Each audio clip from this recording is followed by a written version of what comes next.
అలా ఉండడం మొదలు పెట్టామనుకో, దేవుని కరుణాస్తులు నీ మీద ఉంటారు. స్తోత్రం. ఇంత అద్భుతమండి. 127 సంవత్సరాలు ఆమె బ్రతికితే ఏడవకుండా ఉండలేకపోయాడు. ఎవరో ఒకరోజు 2 రోజులు కాదు ఏడుపు. ఎంత అద్భుతమైన ఆ క్లాస్ ఇవ్వచ్చు మీకు. దేవునికి స్తోత్రం కలిగినగాక. హల్లెలూయా. ఎన్ని సంవత్సరాలు? 127 సంవత్సరాలు బ్రతికిన శారమ్మ ఆ యొక్క సమాధి కోసం అబ్రహాం అట డబ్బెట్టుకున్నాడట. దేవునికి స్తోత్రం చెప్పండి. ఏ స్థలాన్ని? ఆమెకు సమాధి చేయడానికి స్థలాన్ని మొట్టమొదటి డబ్బెట్టుకున్న కూడా అబ్రహమేనట. దేవునికి స్తోత్రం చెప్పండి. ఏమెట్టుకున్నాడు అంటే ఎంత ప్రేమించాడు ఎవరిని? శారమ్మని. ఎందుకు అంతగా ప్రేమించాడు తెలుసా? శారమ్మ ఎప్పుడూ కూడా అతనికి అవిధేయతగా ప్రవర్తించలేదు.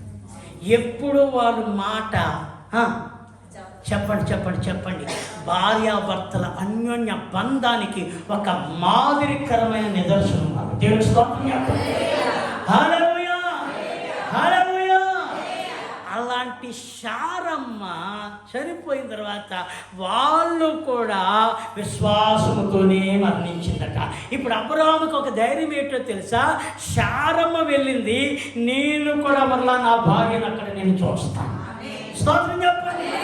దేవుడు దేనికి నిర్మాణకుడు, శిల్పకారి అయి ఉన్నాడు. ఆ పునాదులు గల పట్టణం కోసం ఏం చూశారట? దానికోసం మనం ఎదురు చూడడం. ఎక్కడాటి కోసమే చేపు. దేవుని స్తోత్రం. ఎక్కడ 100 రూపాయలు ఇస్తే అమ్మ 100 రూపాయలు పిల్లలకి వేసేసారా? స్త్రీలకి వేసేసారా? మా పురుషులు కూడా మొన్న వేసేద్దాం అనుకున్నారు, కానీ నేనే వస్తున్నాను బాబు. ఇవాళ వేసేస్తారు, నువ్వు చెప్తాను మళ్ళీ. ఇవాళ వేసేస్తారు, మొత్తం వేసేస్తారు, మొత్తం నువ్వు చెప్తారు బాబు. అందుకని ఓన్లీ స్త్రీలకి మెజార్టీ ఇచ్చేద్దాం. దేవునికి స్తోత్రం. మీరు లేకుండా ఏమి జరగదని అన్నాను కదా మరి. హల్లెలూయా. ఏమి లేకుండా మీరు లేకుండా ఏమీ జరగదని అన్నాను బాబు. అందుకని దేవుని చిత్తమైతే వచ్చే, దేవుడు కృపిస్తే, మరొక గ్రేస్ మనకి ఇస్తే అందరు కలిపి ఒక ఘనమైన సెలబ్రేషన్ దేవుని కోసం మనం చేద్దాం. దేవునికి స్తోత్రం. వెంటనే మా ఊళ్ళో అలాగేనండి, మీ మీద పోటీ చేయలేదు. దేవునికి స్తోత్రం. అంటే మిమ్మల్ని ప్రేమించారు. ఆమె చెప్పండి. మిమ్మల్ని గణపరచడం వాళ్ళు మీకు ఇచ్చే ప్రేమ. దేవునికి స్తోత్రం. వాళ్ళు మిమ్మల్ని చాలా ఎక్కువగా ప్రేమిస్తున్నారు. శారమ్మలాగా, అబ్రహాంలాగా. దేవునికి స్తోత్రం చెప్పండి. హల్లెలూయా. శారమ్మ 127 సంవత్సరాలు అబ్రహాముతో నడిచిందండి. ఎలా నడిచిందంటే కష్టాల్లో నడిచింది, వేదనతో నడిచింది, భారంతో నడిచింది, బరువుతో నడిచింది. భర్త ఏది చెప్తే అది చేయడానికి వెనకాడకుండా రాత్రే చెప్పాలనుకున్నాను ఆజ్ఞాశారు. దేవునికి స్తోత్రం కలిగిన గాక. హల్లెలూయా. ఎంతగా అంటే ఉన్న పాటనే కదిలిపోయి వెళ్ళిపోవాలంటే ఐ యామ్ రెడీ. ఎవరు ఈరోజు నువ్వు వెళ్తే వెళ్ళి నేను రాను. ఎవరు వెళ్తే వెళ్ళు. మా అమ్మాళ్ళ ఇంటికి పోతాను, తిక్కేసాలి, ఇప్పుడే పోతాను. ఏమైతే ఇప్పుడే పోతాను. ఎక్కడికి ఇచ్చిన తర్వాత ఇంకెక్కడికి పోవడం జరగకూడదు. దేవునికి స్తోత్రం చెప్పాలి. ఇచ్చిన తర్వాత జరగకూడదండి. ఆమేన్. హల్లెలూయా. అవిశ్వాసి అయిన భర్త తన విశ్వాసురాలైన భార్య ద్వారా దేవుని దగ్గరికి రాబట్టవచ్చు. దేవునికి స్తోత్రం చెప్పండి. హల్లెలూయా. వెళ్ళిపోతాను. కొంత ఉలికింతూ ఉంటాను. ఏం చేస్తాను? వెళ్ళిపోతాను. వెళ్ళిపోమను తెలుస్తుంది. వెళ్ళిపోమను. 3వ రోజు నువ్వు చెప్తాను, మళ్ళీ నువ్వు 3 కట్టుకో. హల్లెలూయా. అప్పుడు ఉండేది ఎన్ని రోజులు? 3 రోజులే. ఓ రోజు 2 రోజులు అమ్మ పర్వాలేదు ఆయన చెప్తాను, నేనున్నాను అంటాడు. ఎవరు? నాన్న నేనున్నాను అంటాడు. అమ్మ ఈ 3వ రోజుకి నాన్నకి అమ్మ ఉండి చూస్తుంది. కాలేదు, కుర్రోళ్ళు తినేస్తున్నారు, ఎవరో తినేస్తున్నారు. ఎంత కష్టం అండి. నేను అంటాను, నీ భర్త దగ్గర ఉంటే కొంచెం వచ్చుకోగలిగితే దీవెనంతా నీదే. దేవునికి స్తోత్రం చెప్పండి. హల్లెలూయా.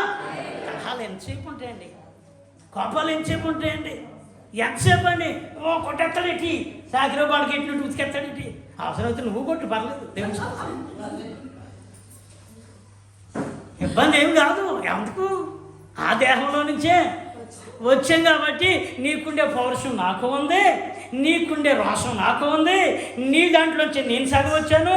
నాకు వేరే దగ్గర నుంచి నాకు మట్టి మెత్తలేదు దేవుడు, వేరే దగ్గర నుంచి తీయలేదు, నీలాంచి వచ్చాను కాబట్టి నీవు నాలుగు కొట్టావు అనుకోసారి ఇంకా చాసి పెట్టి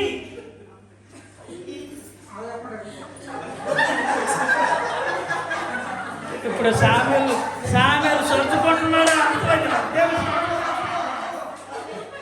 హల్లెలూయా! ఎవరి దగ్గర నుంచి వచ్చావు? ఎవరి దగ్గర నుంచి వచ్చావు? ఆమేన్. ఇప్పుడు మిమ్మల్ని వేరే దగ్గర నుంచి తీయలేదు కదా, ఎవరి నుంచి తీశాడు? పురుషుల్లో నుండే కదా తీశాడు. మరి మీరు అన్నప్పుడు మీ ఎవరు తక్కువేటి? మీరేమన్నా తక్కువ?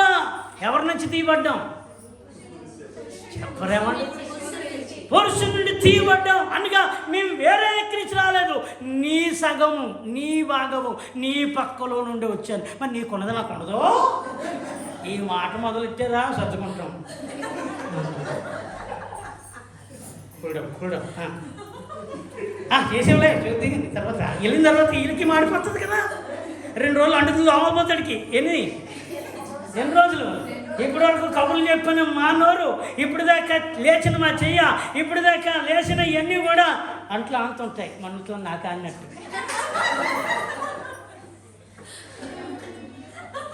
దేవునికి స్తోత్రం. అదే చెప్తున్నాను. అదే మా వాళ్ళు ఎవరో చెప్పట్లేదంటే వీళ్ళు అందులో మునిగిపోయారా, పైకి వెళ్ళిపోయారా? స్తోత్రం చెప్పండి. హల్లెలూయా! ఏమండి, నిన్ను కాపాడితే నాకు తెల్లారికి అయ్యారు అనేసి నిజం. తెల్లారి రాత్రి నిద్రపోయేది కదా, తెల్లారికి అయ్యి ఎన్ని వచ్చేసి ఏంటో బాబు. నేను అనుకున్నాను, బాబా దేవుడు ఎంత వరకు ఇచ్చేసాడు వీళ్ళకి. నేను వీళ్ళకి జీతం ఇవ్వడం న్యాయం అనిపించింది. వీళ్ళకి మంచి సేవ కొనడం న్యాయం. వీళ్ళు అడిగిన దాన్ని కాదనకుండా ప్రేమతో మనం ఏదోడు కొనిచ్చేయడం ధర్మం. దేవుడికి స్తోత్రం చెప్పండి. వాళ్ళకి ఇష్టమైంది చేయకపోయినా కనీసం మన ఓపిక తగినన్నా వాళ్ళు ఏం చేయాలి? ఉన్నారా? అక్కడ ఉన్నారా? దేవుడికి స్తోత్రం. వాళ్ళు ముచ్చడికి ఏదో సీఎంఆరా సౌత్ ఇండియా కొంచెం తీసుకెళ్ళమన్నారు. తీసుకెళ్ళండి. కనీసం 5,000 కొనకపోయినా 500 కొనివ్వండి. ఎంత మురిసిపోతారో. స్తోత్రం చెప్పండి. ఆమె చెప్పండి. మా వాళ్ళు చెప్పడం లేదు, మీరు చెప్పడం కాదు, వాళ్ళు చెప్పాలి. అమ్మయ్య మేము కూడా మెజార్టీలోకి వచ్చామని చెప్పాలి. మా వాళ్ళు దేవుని స్తోత్రం. సౌత్ ఇండియా ఇంకేమన్నా? సౌత్ ఇండియా ఇంకేమన్నా? మీరు అలా కొంచెం బండి మీద కొంచెం ఇంచేపు షాపు ఏడి కర్రుగడేడి. స్తోత్రం. ఎంచేపు మన పని. నేను కష్టపడిపోతున్నాను, ఖాళీ ఉండొద్దు అనుకున్నావా? ఏటనుకున్నావు? నీకులాగా నువ్వు చేసి చూడు అనకండి. ఆ రూట్కి వస్తే వీళ్ళు కానీ నీ దాంట్లోకి వస్తే నువ్వు ఇక్కడ నలిగిపోతావు. స్తోత్రం కలిగిన కాక పొరపాటును కూడా మాట అనకండి. అమ్మోయ్ అనలరా, మాట అనకండి. అవకాశం ఉంది, రేపు వెళ్దాం, సరదాకి వెళ్దామని చెప్పండి. నీ భార్య నువ్వు ఇచ్చే చిన్న బహుమానం ఎంత ఆనందాన్ని తీసుకుంటుందో. వాళ్ళ అమ్మగారి ఇంటికంటే 10,000 రూపాయలు తెచ్చుకున్నా, నీ చేత కనిపించుకున్న ఆ 300 ఈ 10,000 లోపటే ఉంటుంది, కానీ ఒంటి మీద నీదే కనబడుతుంది. నమ్మలు స్తోత్రం. మా వాళ్ళకి తెలియటం లేదు మిమ్మల్ని ఎలా కనపరచాలో. స్తోత్రం.